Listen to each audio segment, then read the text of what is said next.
In 1977, approximately 38% of American households had a credit card. Look at this chart. That number has doubled since then, and it isn't because people suddenly want more convenience. It's because of one decision made in a courtroom about some ruling, probably most people haven't heard of, that changed the rules permanently. And here's an interesting fact. This court ruling wasn't made that influenced the entire country in some big city like LA, New York, even Chicago. It was made in Delaware. That's right, Delaware. In this video, I'll get into 3 specific strategies on reducing and keeping off credit card debt that are recommended by experts and credit counselors. And one of these strategies isn't optional. It's what makes the other 2 strategies work. Where it all started. Back in 1950, a businessman named Frank McNamara created the first credit card, Diners Club card, when apparently he forgot his wallet when he went to dinner at a restaurant. Whether this dinner really happened, who can say?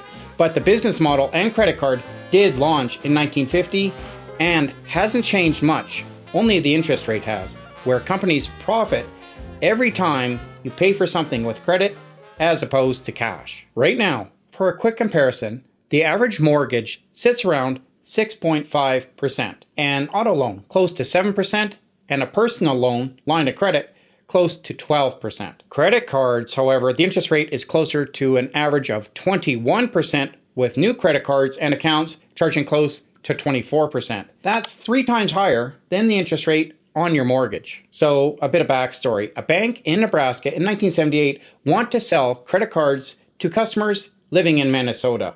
Minnesota had a law capping interest rates. Nebraska didn't. The bank decided to charge Minnesota residents the Nebraskan interest rate anyway. The residents of Minnesota sued. The case went to the Supreme Court. The court ruled that the bank only has to follow the rate cap of its own home state, not where the customers live. So that's the entire loop. It suddenly didn't matter which state you lived in. It mattered what state the headquarters were of your credit card company, because then it could charge whatever rate it wanted. And as you would expect, any state that chose to eliminate that interest rate cap would attract all the credit card business from all other states. South Dakota and Delaware did exactly that. And banks moved operations practically overnight to those 2 states because now suddenly they could charge customers at whatever rate they wanted. There was no cap. These aren't companies doing anything legally wrong. Everything is proceeding as I had foreseen. They're doing exactly what they're built to do. Find the legal gap, move there, and let the fine print do the rest. What minimum payments are designed to do. Minimum payments aren't a fixed dollar amount. They're usually a small percentage of what you currently owe. Usually 2 to 3% or a flat floor, whichever is higher. As your balance goes up, the minimum payment also goes up, but just by enough to keep the account technically current. Not enough to meaningfully shrink it. Every extra month that you carry a balance is an extra month of money, interest income, going to the lender. And it's structured to stretch that balance out the repayment plan for as long as possible.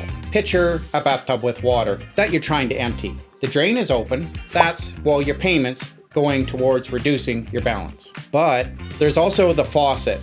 That's the interest coming back in, filling up the tub at the same time. So every month, as you're continuing to make payments and trying to drain the tub, more water keeps pouring back in, exactly as the system was designed. So you're not necessarily doing anything wrong. It's just the tub wasn't designed to be emptied as it's continually being filled up at the same time. And that's the problem, is because people's drains seem to be getting smaller and the faucets seem to be getting larger and more vigorous. I'm just gonna go find a cash machine.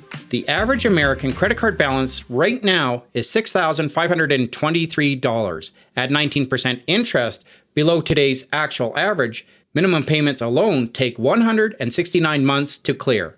Over 14 years and $6,491 paid in interest along the way. Almost the entire original balance, again, in interest on top of what you actually spent. And this isn't just an American story. The average Canadian carrying a balance owes somewhere around $3,800 to $4,000 at rates typically around 20%. Same drain, different currency. That math specifically, paying the minimum balance, is the exact reason why it can take 14 years to pay off one credit card. So I went online and I found some great examples of what other people are doing that had large accumulating debt and how they were able to get it under control. And one of these examples just might help you, or you identify with their situation. Jenna Way was $32,000 in debt, Canadian, and she suffered from shopping addiction, right? And she started to apply for multiple credit cards and was starting to get declined. How she got it under control, she would do what's called cash stuffing. She would put a certain designated amount in each envelope, say for food, for clothing, whatever. And then once that cash was gone, that's it. There's no more to spend. And she was able to get her debt down to $3,000. And this worked for her. And she also used other things like family-free activities, buying secondhand clothing, and tracking every dollar that she spent. This worked for her because it created friction when she spent. Every time she had to spend something, she felt that pain and saw her cash depleting. Whereas credit cards, as they say, are frictionless, right? It's so easy to pull out your credit card and just use it. Tap whatever you want. And that's the brilliant design of them.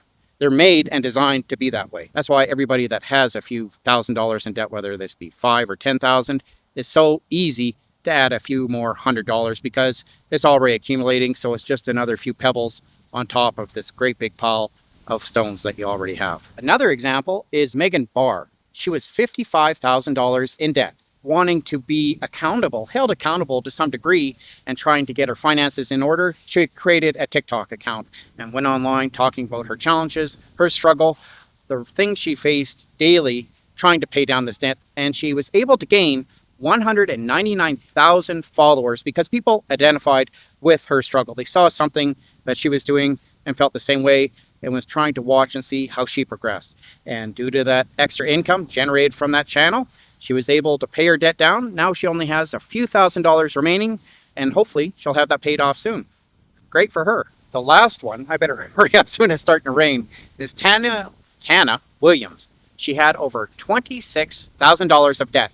And rather than just focusing on the expenses, reducing them, she's like to her boyfriend or husband, I can't remember, let's attack this from both sides. So they reduced their expenses, started watching what they spent, but they also created other streams of income, attacking it from both sides and treating it like a cash flow problem, not just from an expense problem, but saying, how much cash do we have available every month?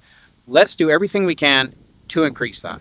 The biggest thing that I take away from this is they just didn't rely on willpower. These 3 people changed their environments.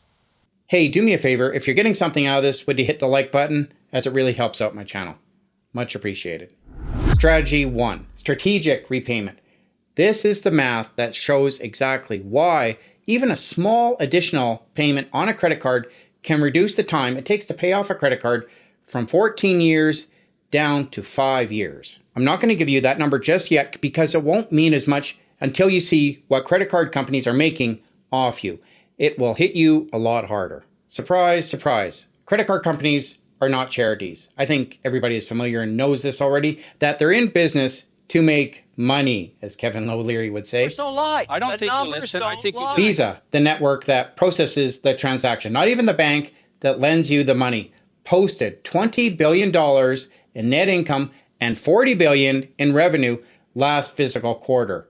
That's a 50% net profit margin. Roughly 111 million people were unable to pay off their monthly balances in 2025. For every dollar that moves through Visa's system, 50% of it is pure profit. And that's just the network. Essentially, pure margin on money loaned to people who, in a lot of cases, are simply covering rent and groceries. Now, none of this is a conspiracy. It's a business model designed and operating exactly as it was intended. So if staying in debt longer is good for those companies' bottom line, what actually works against that? Strategy B, cut spending, increase income. So I'm sure this is obvious to most people, but just in case you need to hear it, your credit card balance doesn't care where the money comes from.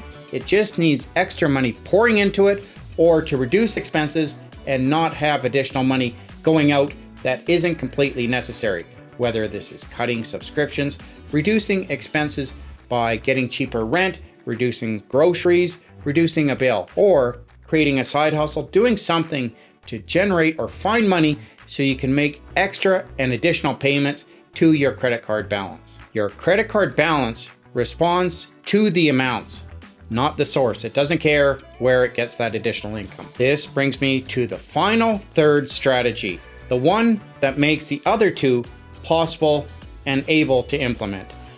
Know your numbers. Budgeting and understanding and knowing your numbers. You must know exactly where all of your money is going and what is coming in. You can't lose weight if you never step on a scale, because you have no foundations, no basis of where you're starting from. And I was guilty of this myself. People often say, okay, I just want to reduce my expenses. Well, what are you currently paying? Oh, I have no idea. Well, you have to understand what your current expenses are. And often you'll find little drips that you didn't even know existed or you forgot about. In case you're new to my channel, I'm Aaron, a 20-year corporate accountant and analyst living in Western Canada. I talk about personal finance, investing, and offer money tools, free and paid. If this sounds like something you'd be interested in, consider subscribing to my channel. The cycle itself and the numbers that break it. Remember that bathtub scenario? Adding, say, another $75 never touches the faucet. It just widens the drain, the amount of water that is able to flow out of the bathtub. And once that drain is draining the water faster than it can fill into the tub, you're actually making progress. The tub is starting to empty because the level is going down. When I think of paying off a credit card, I often think of someone on a treadmill, right? Well, what do? Oh, I want to pay this off quickly. I want to get rid of this credit card. You run faster. And it's almost like the treadmill picks up speed, completely matching as you run faster, the treadmill moves faster too. Or so it seems in a lot of cases. That's why so many people get stuck. They start to get ahead and pay off their balance. Suddenly, more interest keeps piling on, or new additional charges are found. Something else that you have to pile onto the credit card. But if you can find a way to stop any additional expenses coming in and make an extra payment on top of your previous minimum payment, say $75, like I said, that will continue to eat into your principal because it only goes to the principal, not the interest. So you're actually making progress. Let's get back to that $6,523 at 19% interest rate. Minimum payments only 169 months, $6,491 in interest, now add $75 a month on top of the minimum, not double the payment, just $75. And the timeline drops to 55 months, under 5 years instead of over 14. Total interest drops to $2,560. 9.5 years and just under $4,000 saved from just making small additional payments. Did you know that 42% of people currently carrying credit cards believe that they will have this debt and carry it and owe for the rest of their lives? Not until, oh, I'll pay it off someday, the rest of their life. Isn't that sad? And say something about our economic structure and system. I understand that there'll be people that take advantage and just are bad with money, and people that say, well, if they're in debt, they shouldn't be buying stuff on their credit cards anyway. Same arguments are made by people when they see overweight people and say, well, that person shouldn't be eating fast food. Well, yes, that's true, but there's all types of scenarios and situations and not a one size fits all. But I think debt is one of those things, as you know, it's easy to get out of control with. Getting it back under control is a lot more challenging. But remember, it's these small discrete rulings like this one back in 1978 that have been enormously profitable since the 1950s that you've probably never even heard of, that severely influence and impact your personal finance. If you're interested in more videos about personal finance and investing, check out these two here.